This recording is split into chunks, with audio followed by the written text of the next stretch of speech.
Y yo quería compartir algo. Pastor Gerardo me dijo que tenía chance como hasta las 3, ¿verdad, Pastor? Entonces, bueno, eh, a la 1, y yo sigo relajado. Bien, hemos escuchado por mucho tiempo una palabra acerca de lo que es esforzarnos en la gracia. ¿Cuántos lo han escuchado? Muchas veces, ¿verdad? Me disculpan si estoy un poquito difónico, perdón. Vamos a tratar de ser lo más claros posibles y que mi garganta no se afecte mucho. Esforzarse en la gracia. Ayúdame, Sebastián, por favor. Sí. Ok, así, mejor. Ok. Esforzarnos en la gracia. Y a mí me llama la atención lo que significa esforzarse en la gracia. Porque a veces tomamos la palabra como una especie de amuleto. Tomamos versículos, los tomamos para nuestras vidas y creemos que por arte de magia algo va a acontecer. Y resulta que la palabra, yo puedo repetir todos los días, Jehová es mi pastor y nada me faltará. Pero si yo no lo creo, a mí me van a seguir faltando cosas. Yo puedo decir todos los días que Él me pastoreará en delicados pastos. Pero algún momento cuando yo no lo creo con convicción en mi corazón, yo voy a seguir siendo pastoreado fuera de esos pastos. Porque una cosa es decir la palabra como un amuleto y otra cosa es creerla en tu corazón para que eso haga el efecto que tiene que hacer. Recuerda que la fe sin obras es muerta. Entonces, cuando la gracia se perfecciona fuera de Cristo, toma un rumbo que es totalmente diferente al que es en Cristo Jesús. Entonces, yo quería compartir con ustedes 2 de Timoteo capítulo 2, versículo 1. 2 de Timoteo capítulo 2, versículo 1 dice: Tú pues, hijo mío, esfuérzate en la gracia que es en Cristo Jesús. La gracia no es en otra cosa, no es en otra persona, es en Cristo Jesús. Yo quiero que tú le digas al que tienes a tu lado: esfuérzate en la gracia, pero en Cristo Jesús. ¿Sabe que yo soy de las personas que cuando me toca dar un mensaje, a veces busco muchos términos para ver de dónde vienen, de dónde vienen las cosas, ¿no? Esforzarse, encontré que significa ponerle ahínco a algo, ¿sí? Esforzarse es tomar fuerzas internas que se hagan externas para que algo se logre. Dedicarse exclusivamente a algo para que algo se dé. Pero entonces acá ya sabemos qué significa esforzarnos y esforzarnos en la gracia. Pero ahora queremos saber qué es la gracia, en qué debemos esforzarnos. Porque tenemos muchas definiciones que a veces se convierten en conceptos que tenemos en la mente, pero que no se vuelven vida en nuestros corazones. La gracia la entendemos como un regalo, un don inmerecido de parte de Dios para nuestras vidas, ¿sí? Eso es la noción que aprendimos todos cuando llegamos a la iglesia. Pero yendo un poquito más allá, como dice mi hermano Humberto, hermano, honro tu vida, en esta mañana, Humberto siempre dice: hay que ir al siguiente nivel. Vamos a ir al siguiente nivel de la gracia.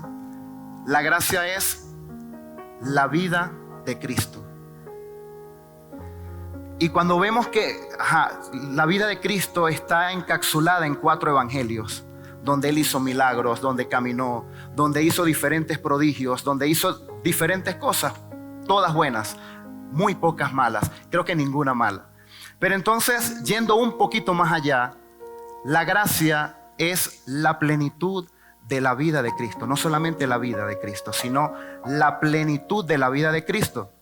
Y recuerda que en Colosenses 1:17 dice que a Él le plació que todas las cosas que están en la tierra creadas, las que están en los cielos, las que están en la tierra, todo fuese encapsulado en Cristo.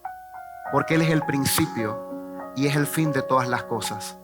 Porque Él es la persona que Él decidió, que Dios decidió traer a este tiempo para que nosotros creyésemos en Él.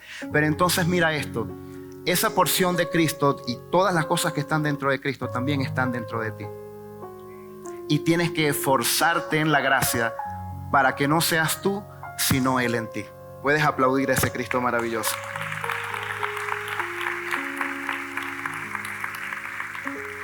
Ahora bien, esforzarnos en la gracia ¿Qué significa entonces? Esforzarnos en la gracia es dedicarnos firmemente a la vida de Cristo.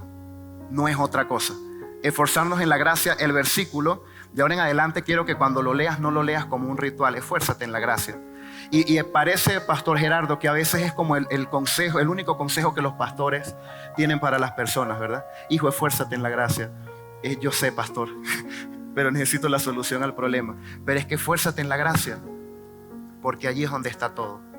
Recuerda que la gracia es un don de Dios, es un regalo de Él. No le pertenece a más nadie. Ahora bien, la gracia no es de nosotros, la gracia no es tuya, le pertenece a Él. Como tenemos que esforzarnos en esa gracia, entonces ese esfuerzo no tiene que ser en mis fuerzas, sino en las fuerzas que Él me dio. Acuérdate que yo puedo creer en Él, pero si creo desde la perspectiva equivocada, estoy creyendo mal. Pero cuando creo en Él desde lo que Él hizo en mi vida, me estoy dando cuenta de que esforzarme entonces en la gracia quiere decir tomar de lo que Él puso dentro de mí para yo caminar y esforzarme, pero solamente en lo que Él puso dentro de mí. Que mis fuerzas queden allá para las otras cosas materiales, pero para lo espiritual, que sea Cristo en mi vida. Ok, ¿vamos bien hasta ahora? Sí. Mira, en el viejo pacto, cuando se hablaba de recibir, de manifestar y recibir gracia, era un acuerdo entre dos personas, ¿sí? Normalmente en el antiguo pacto habían acuerdos entre dos personas. Había una persona que tenía que ver gracia delante de los ojos de otra persona para que hubiese un acuerdo. Por ejemplo, vemos en muchas oportunidades que las personas se llegaban a un rey y decía, y vio gracia ante los ojos del rey. Si eso no pasaba, no ocurría nada, porque tenía que estar una persona recibiendo un código para que haya un acuerdo y así fluía algo.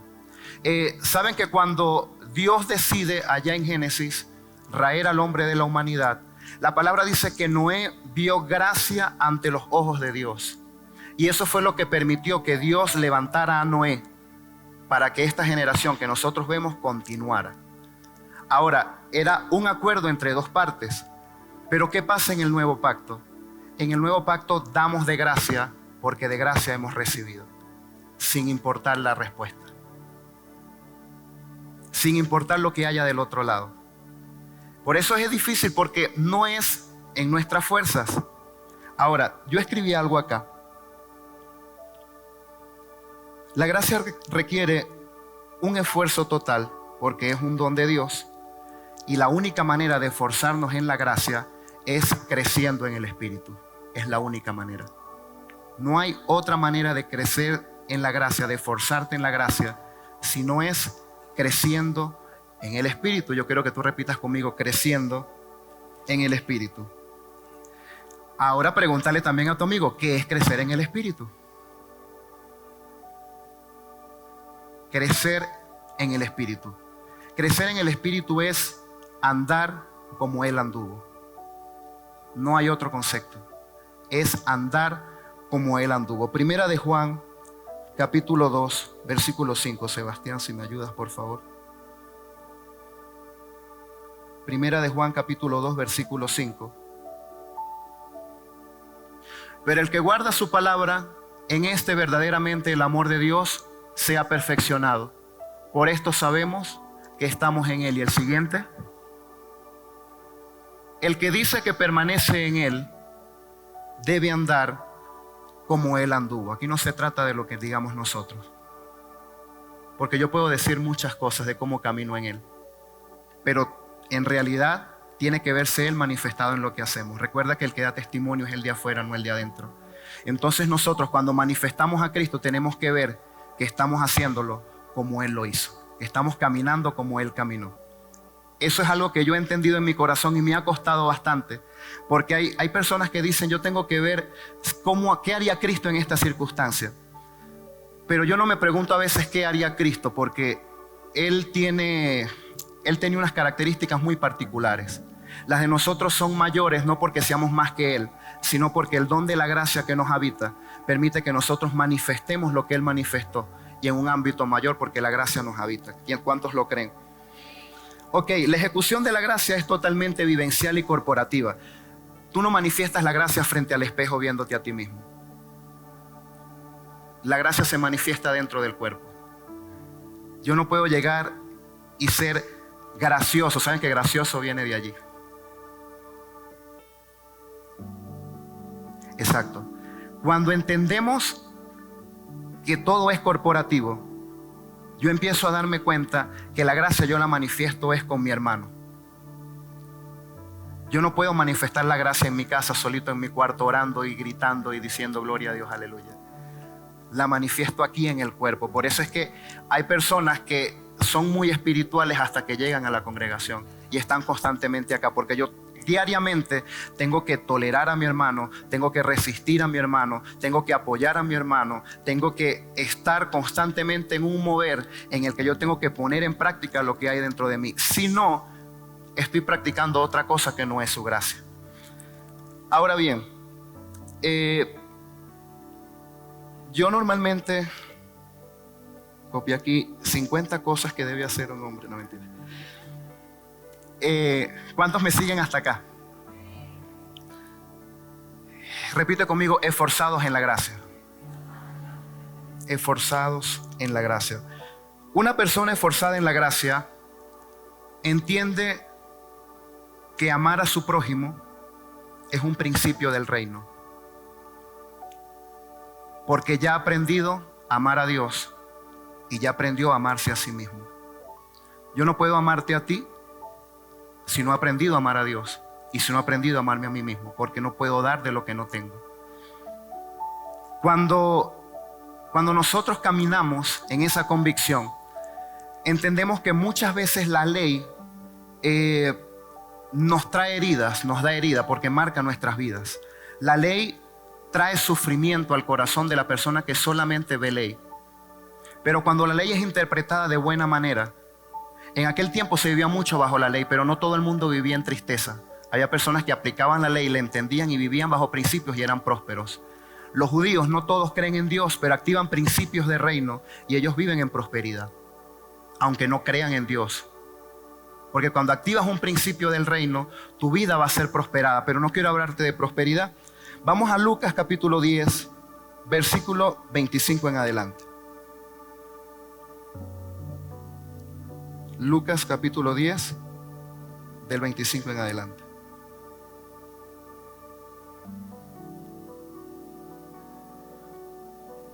Ok. Y aquí un intérprete de la ley se levantó y dijo para probarle: Maestro, ¿haciendo qué cosas heredaré la vida eterna? Y él le dijo: ¿qué está escrito en la ley? ¿Cómo lees? A ver qué dice la ley. Aquel respondiendo dijo: amarás al Señor tu Dios con todo tu corazón, con toda tu alma y con todas tus fuerzas y con toda tu mente, y a tu prójimo como a ti mismo. Y el siguiente.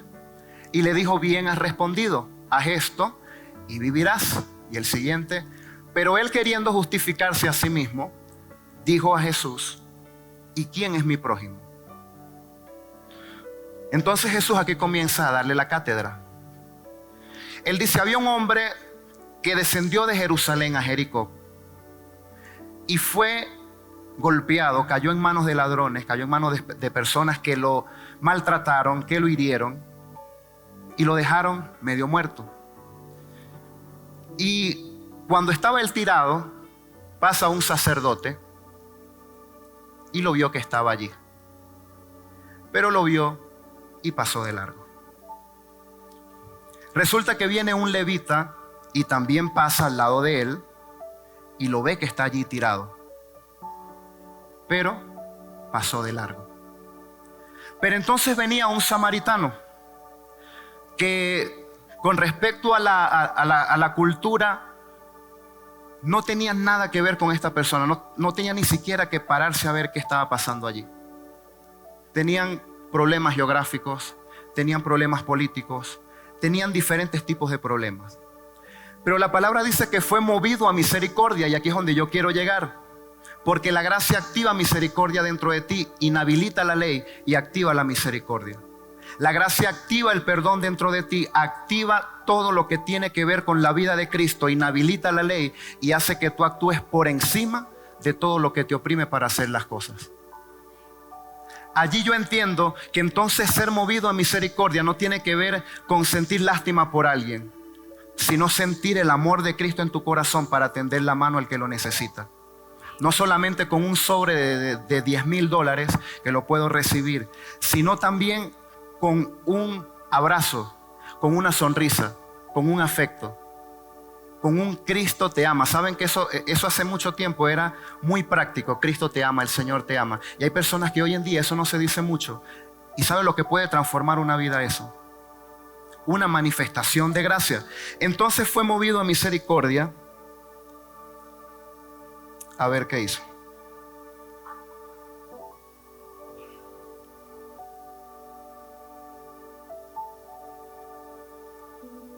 Fue movido a misericordia y acercándose vendó sus heridas.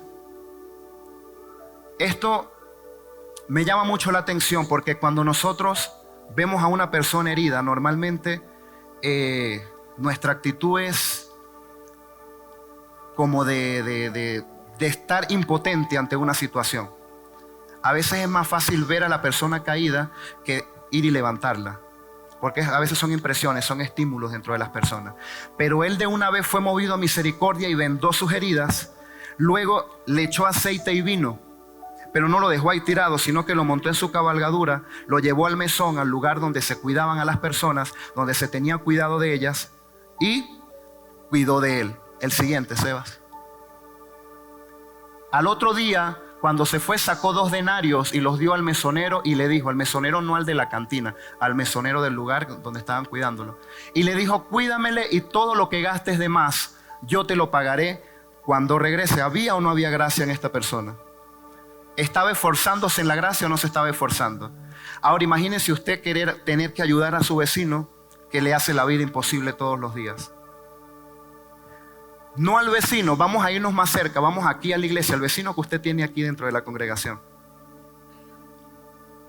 Amar, por eso amar y manifestar la gracia no puede ser fuera del cuerpo, tiene que ser acá. Aquí es donde yo de verdad sé si amo o no amo. Y si amo, entonces Cristo me habita. Pero si no lo hago, no es que Él no me habite, sino que todavía no lo he descubierto. Porque Él me habita. Cada uno de los que estamos acá sabemos que Él nos habita. Pero manifestarlo es donde está el detalle. Manifestar lo que me habita. Ok, entonces una persona esforzada en la gracia ama a su prójimo y sabe que eso es un principio de reino. ¿Cuántos lo creen? Hermanos, la gracia no mide conocimiento. A veces podemos conocer muchas cosas de la palabra, pero si no lo manifiesto es letra muerta. Sabe que Pablo decía que la letra mata, pero el espíritu vivifica. La letra fuera de la revelación, la Biblia. Una cosa es la Biblia, el compendio de libros de los 66 que hay, y otra cosa es la palabra de Dios. La Biblia son 66 libros, cada uno escrito a inspiración de Dios.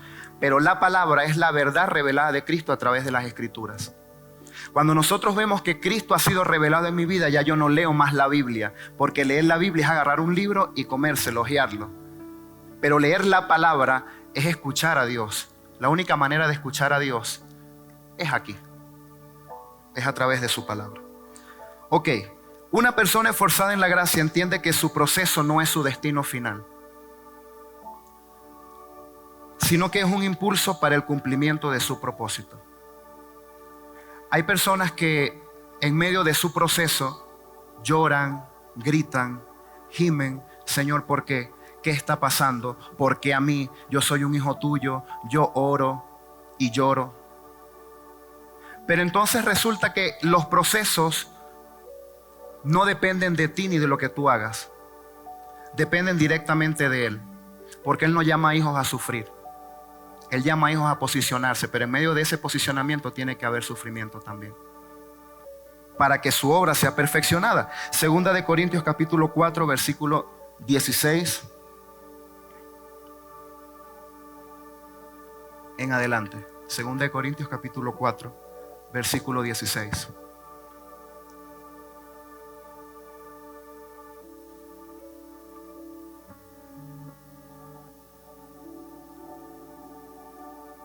Ok, Por tanto, no desmayamos. Por tanto, ¿no qué? No desmayamos, no nos caemos, no nos inhabilitamos, no nos movemos de allí. Porque antes, aunque nuestro hombre exterior se va desgastando, que tenemos aquí, el interior no obstante se renueva de día en día. Este hombre exterior, lo que nosotros vemos diariamente, lo que vemos en ese espejo, es una persona que está tratando de ver cómo manifiesta a Cristo, pero cuando lo hace en sus fuerzas, entonces se da cuenta que eso se va desgastando, se va debilitando. Pero cuando se activa el hombre interior, entonces pasa algo diferente, porque esta leve tribulación momentánea, ¿cuánto va a durar esa tribulación? Es rápido, es una leve tribulación momentánea. Produce en nosotros un cada vez más excelente y eterno peso de gloria, no mirando nosotros las cosas que se ven, sino las que no se ven. Pues las cosas que se ven son temporales, pero las que no se ven son eternas. La tribulación es leve, es momentánea, pero hay personas que se llevan al desierto, se llevan palos, vigas, carpas y hacen su casa en el desierto y de allí no quieren salir. Y viven atribulados constantemente, no salen de un proceso, no salen de una vida de tristeza y una vida de dolor, porque según ellos esa es la voluntad de Dios para su vida. Pero resulta que el proceso no es una voluntad de Dios, sino es solamente un estímulo para que tú te impulses hacia el propósito verdadero. El propósito de Él no puede ser el sufrimiento para ti. El propósito de Él es que tú avances y seas como Él, y no puedes ser como Él metido en un desierto. Sabes que Él estuvo en el desierto, pero fue rápido. De allí transicionó. No se mantuvo allí, todavía estuviera tirándole piedras y convirtiéndolas en pan. Porque son procesos temporales. Entonces, eso produce un gran peso de gloria. ¿Sabes qué es la gloria? Es la presencia de Dios. Y cuando la presencia de Dios te habita, cuando Cristo te habita, cuando la gracia te habita, tú te das cuenta que cualquier propósito, que el propósito que Dios tiene para tu vida no tiene que ver con el dolor, con la tristeza, sino tiene que ver con una formación de tu carácter, una formación de un corazón que pueda ver a Dios en medio de la prueba, en medio del dolor, pero también en medio del gozo. Puedes aplaudir a ese Cristo maravilloso.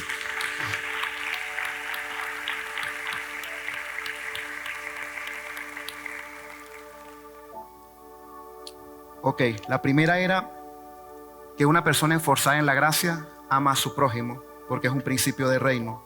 La segunda, una persona esforzada en la gracia entiende que un proceso no es su destino final.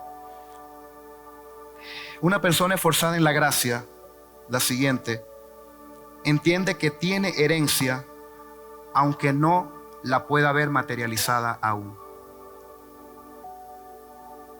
Sabes que yo por mucho tiempo yo sentía como envidia por esas personas que se paraban aquí y decían: el Señor me había dado una palabra hace 15, 20 años y yo hoy la estoy viendo materializada. Y yo no sé en qué momento recibí yo esa palabra, no la recuerdo, pero sé que desde que se me dio esa palabra he tratado de caminar bajo un propósito. Hay personas que tienen fecha, hora, el momento, el lugar. Mientras me picaba un zancudo, el Señor me dio esta palabra. Y yo de verdad no tengo... Aplaudan que voy a tomar agua.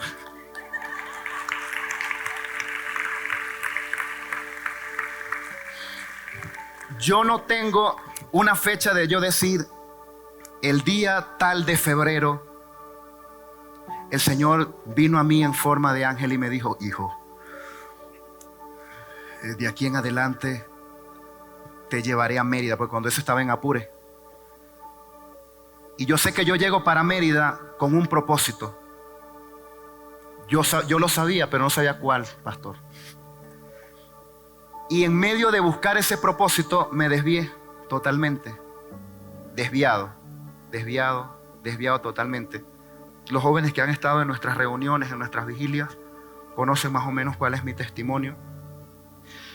Pero no viene al caso ahorita decir lo que yo fui, lo que yo era, sino lo que Él está haciendo en mi vida y dónde estoy ahora.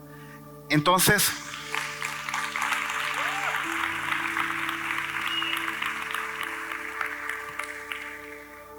por mucho tiempo yo creí en la palabra que me decía mi mamá y no en la palabra que el Señor me decía.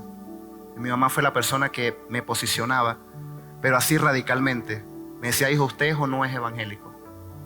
Yo le decía, mamá, lo que pasa es que las cosas, no, usted se descarrió, no me diga más nada. Y yo, no, mamá, lo que pasa es que yo he entendido las cosas diferentes. Y el propósito no tiene que ver con emociones. La gracia no actúa por almatismo. Porque cuando a la gracia le pones un poquito de tu alma, la empiezas a leudar el mover de Dios. Y lo que Él hace es irrevocable. Pero hay momentos que el proceso se puede alargar a medida que tú le metes más la mano a lo que Dios quiere hacer. A veces queremos ayudar a Dios, pero le damos más la vuelta. Y lo que iba a llegar en 2 años llega en 10, pero llegó. Porque a veces aceleramos las cosas. O las retrasamos un poquito. Pero entonces yo entendí que mi propósito no era estudiar una carrera. Entendí que mi propósito no era venir a un lugar y predicar. Porque esto pasa en 40 minutos y usted se va y ya pasó. Es como cuando uno cumple años. Yo siempre le digo a Natalie, yo quisiera cumplir años todos los días. Porque, claro, me voy poniendo más viejo, pero uno recibe más atenciones, ¿verdad, Gerardo? Porque hay momentos en los que la exclusividad de Dios para tu vida se hace tan notorio que tú te sientes tan amado diariamente por Él. Y tú quieres que así sea todos los días, pero Él lo quiere hacer todos los días. Depende de nosotros, porque somos hijos. Y el Padre siempre va a querer amar a su hijo. Siempre lo va a hacer. Yo siempre digo con los muchachos, la gracia es responsabilidad. Hay que ver qué hacemos con ese regalo que no nos merecíamos, que no era nuestro, que no sabemos qué hacer con eso, pero yo tengo que tratar de ser lo más honesto posible porque yo no quiero decepcionar a mi papá. Ningún hijo se levanta al día diciendo, yo quiero que mi papá hoy me regañe 4 veces. Ningún hijo hace eso. El hijo siempre quiere hacer las cosas bien para su papá. Nosotros también para él. Y por eso cuando recibimos ese amor de parte de él, él nos está diciendo, lo estás haciendo bien. Eso es lo que quiero que hagas conmigo. Entonces, por un momento muy desviado de lo que Él quería hacer con mi vida. Cuando me gradúo, digo, ¿y ahora qué? Porque mi intención era graduarme y ser de propósito para Él, pero ¿cómo soy de propósito para Él? Se vienen muchas ideas a la cabeza, muchas cosas. Y empiezo a darme cuenta que cuando estoy dentro de la congregación, sentí un activismo inmenso. Estar haciendo algo dentro de la iglesia, yendo a los ensayos, yendo a cantar, yendo a hacer esto otro. Pero me di cuenta que aún en medio de eso, la gracia que yo decía que estaba practicando era solamente una rutina, era un día a día. Hasta que me di cuenta que entender a Dios, hasta no hace mucho, créanme que hasta no hace mucho, hace muy poquito tiempo, hace como un mes, me he dado cuenta que su gracia es inagotable. Y que la gracia que Él quiere que manifestemos sea como Él la manifiesta. Porque a veces amar a una persona en tu fuerza, en algún momento te vas a agotar, te vas a cansar, te vas a hartar. Pero cuando haces en el amor de Dios, allí verdaderamente entiendes que tienes que amar y tienes que andar como Él anduvo, amar como Él amó, sin importar lo que venga de regreso. Aplaude a ese Cristo maravilloso.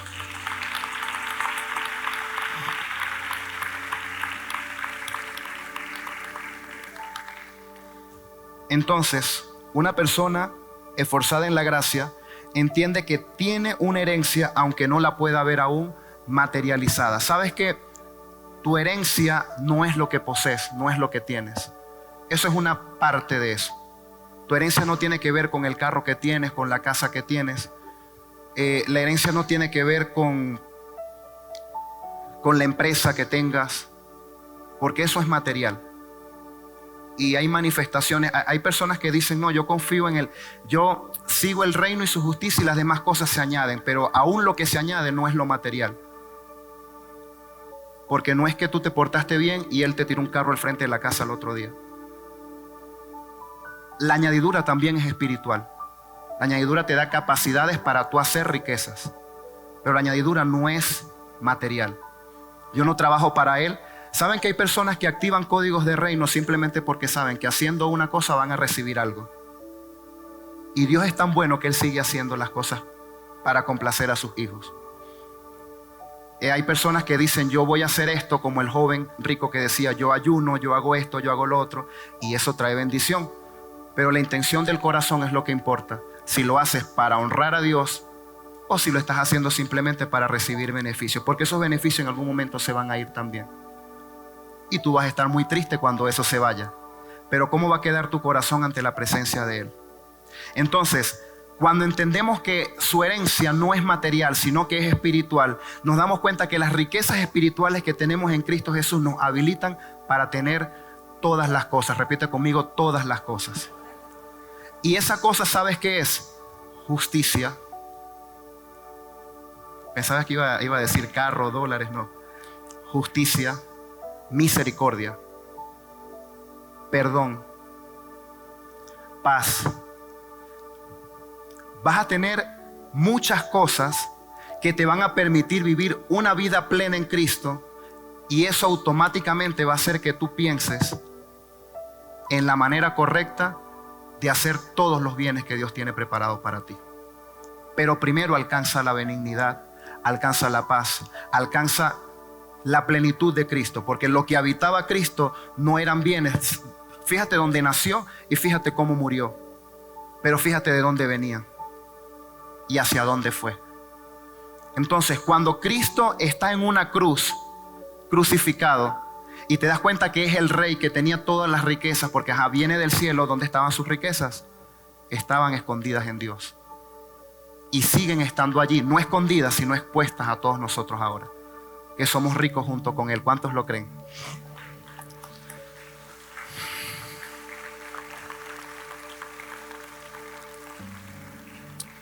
Ok, vamos rapidito. Libro de Marcos, Sebastián. Avísame cuando lo pongas porque me va a dar tortícolis. Sebastián, sí, capítulo 9.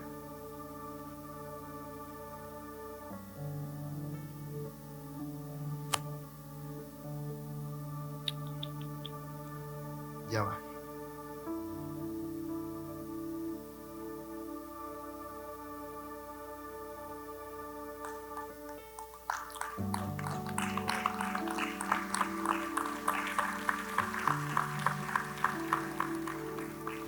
Ok, no era allí, Sebastián, disculpa, ya te lo busco. Mientras tanto voy a echarle un cuento a ellos.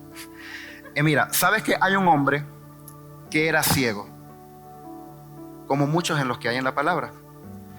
Pero este ciego tenía una particularidad que trajo un conflicto total entre los escribas, entre los fariseos, y tratan de meter en un problema al mismo Jesús. Tratan de meterlo en un problema a Él.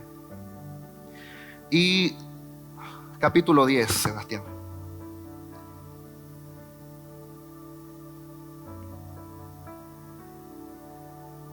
Ok. No, este tampoco era. Este ciego no era. Ok. Entonces, cuando esta persona la traen delante de Jesús,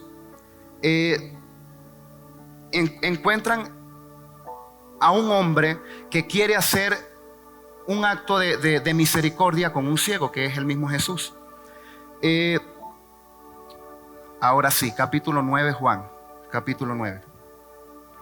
Yo quiero que entendamos esto, porque yo quiero que tú te vayas con una palabra en tu corazón, que no sea para recordarla durante toda la tarde, sino para que la apliques en tu vida y te des cuenta que lo que se nos dio, hasta que se materialice, sigue siendo una herencia de Dios para nuestras vidas, hasta que lo veas. No te vas a ir de aquí hasta que veas el propósito de Dios cumplido en tu vida. Créelo en tu corazón. Juan capítulo 9, versículo 1. Aplaude. Ok. Al pasar Jesús vio a un hombre ciego de nacimiento. ¿Cuánto tiempo tenía ciego? No sabemos cuántos años tenía, creo que sí dice más adelante, pero toda su vida era ciego.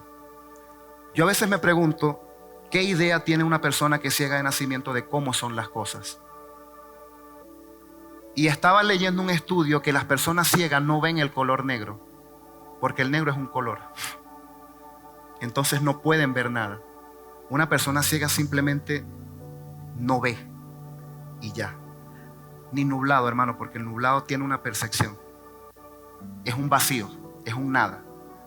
Porque cuando tú dices no, que ve negro, el negro es un color, puedes percibir algo. Nada. Ok. Y le preguntaron a sus discípulos diciendo: Rabí, ¿quién pecó, este o sus padres, para que haya nacido ciego?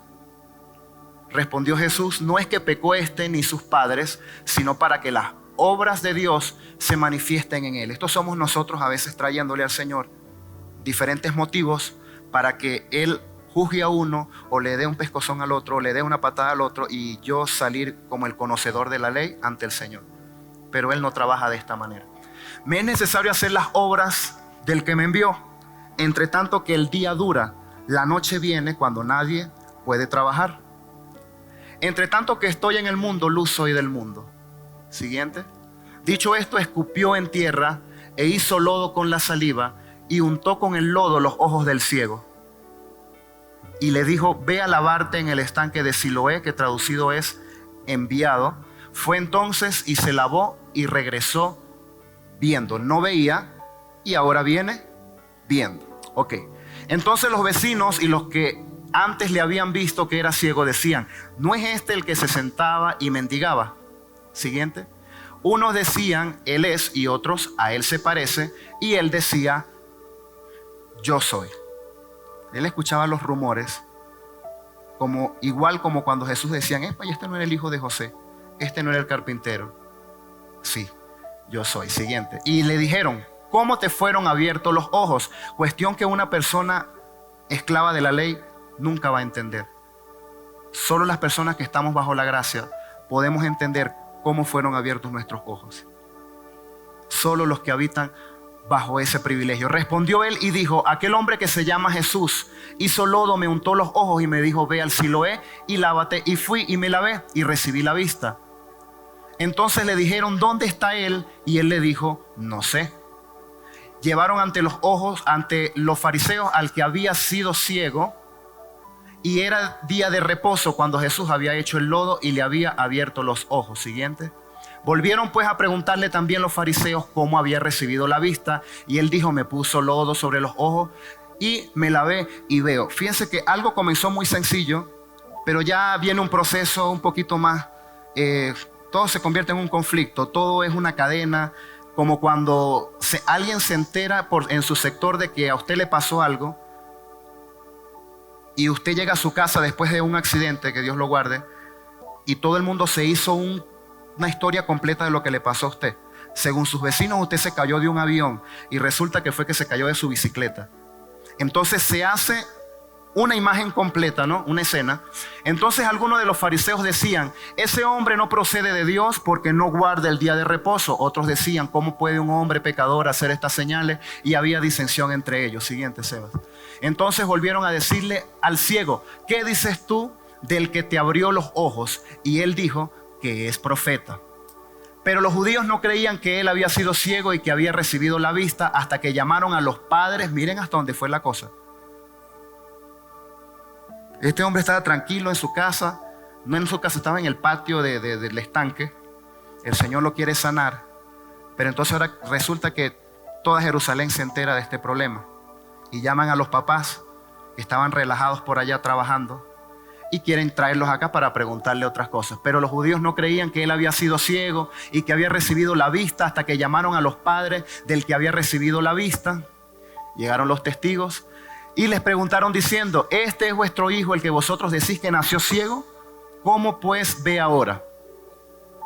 Sus padres respondieron y le dijeron: sabemos que este es nuestro hijo y que nació ciego, pero cómo ve ahora no lo sabemos. O quién le haya abierto los ojos, nosotros tampoco lo sabemos. Edad tiene, preguntarle a él y él hablará por sí mismo. Siguiente. Entonces esto dijeron sus padres porque tenían miedo de los judíos, por cuanto los judíos ya habían acordado que si alguno confesara que Jesús era el Mesías, fuera expulsado de la sinagoga. Por eso dijeron sus padres: edad tiene, pregúntale a él. Entonces aquí viene lo bueno. Entonces volvieron a llamar al hombre que había sido ciego y le dijeron: da gloria a Dios, nosotros sabemos que ese hombre es pecador, no pescador. Entonces viene esto. Los puse a leer todo esto para que vieran que esto es lo que a mí me llama la atención. Él respondió y dijo: si es pecador, yo no lo sé. A mí me gusta ser muy claro. Ese no es mi problema, dijo este chamo. Eso no es mi problema. Pero una cosa sé: que yo era ciego y que ahora veo. Eso es todo lo que a mí me importa.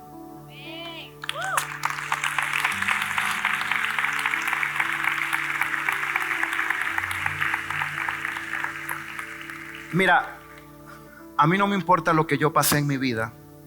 A mí no me importan las cosas que me pasaron. A mí no me importan las veces que me defraudé a mí mismo. No me importa las veces que yo tuve sobredosis de alcohol, sobredosis de droga.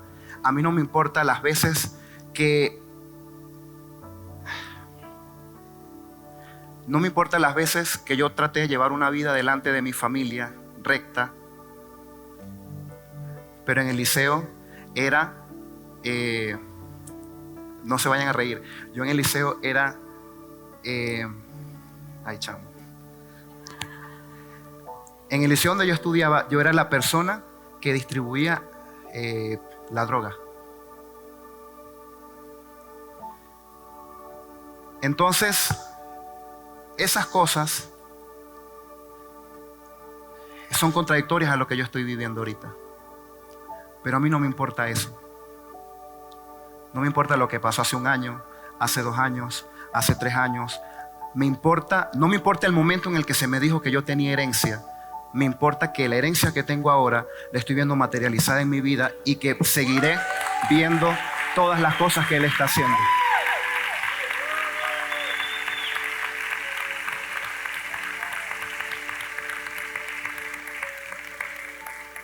Yo creo que mi mamá va a ver este video. Perdón, mamá. Se va a enterar hoy. Pero sí, tú pudiste haber tenido una vida más desastrosa que la mía. Y no estamos para ver qué vida fue más fea que la de quién. Estamos para ver que todos llevamos una vida en Cristo Jesús. Y que solamente en Él, su gracia, solamente en Él, su gracia puede hacer la obra perfecta. Fuera de Él, su gracia es ley. ¿Sí? Pónganse sobre sus pies un momento.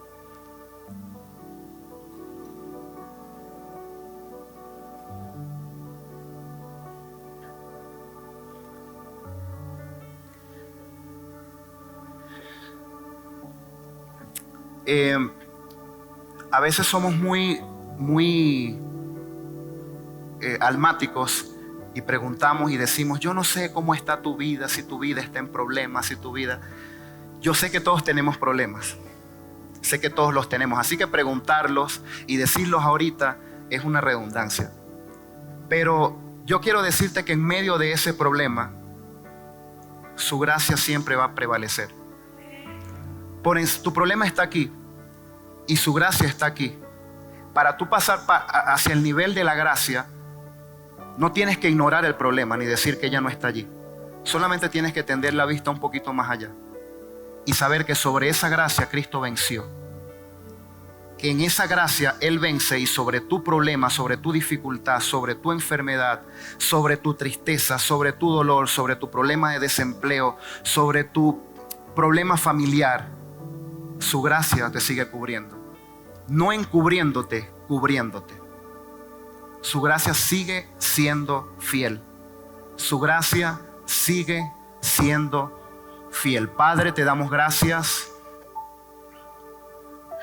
por este momento, Señor.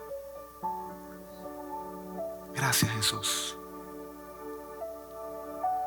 Gracias. Gracias, Dios, porque vives y reinas. Gracias te damos, Señor, porque eres tú haciendo tu obra perfecta en nuestras vidas, Señor.